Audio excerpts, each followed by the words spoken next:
अनि भन्नु साथीहरू हाम्रो कुनै समयको एकदमै उत्कृष्ट प्लेयर तथा कुनै समयको हाम्रो एन्फा प्रेसिडेन्ट रहन सफल भएका गणेश थापाको बारेमा चाहिँ कतिको थाहा छ हजुरहरूलाई कमेन्ट गर्नुहोस् है त। के उहाँले नेपाली फुटबलमा एन्फामा साँच्ची नै करप्ट गर्नुभएको हो त? उहाँ चाहिँ फुटबलबाट 10 वर्षको लागि ब्यान हुनुको कारण चाहिँ के हो त? कमेन्ट गर्नुहोस् है त।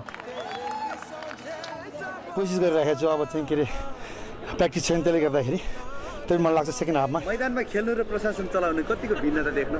मैदानमा खेल्न सजिलो धेरै सजिलो एउटा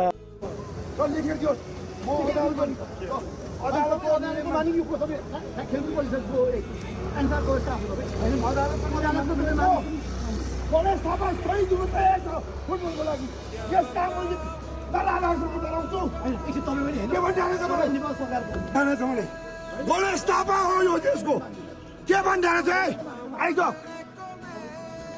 अदालतको निर्णय मान्ने को हो? आफै बहस गर्ने कमल भाइ बोल अलिकति तिमी पनि अदालतमा आफै निर्णय बहसमा जाने अनि गणेश थापालाई चाहिँ जान दिनु नदिने मार मलाई यहाँ मर्न तयार छु तर झोक्न तयार छैन नेपाली फुटबलको लागि। अझ त्यहाँ बसेर धम्किँदा हुन्छ अझ धम्की देखाउँछ मलाई को त धम्की देखाउने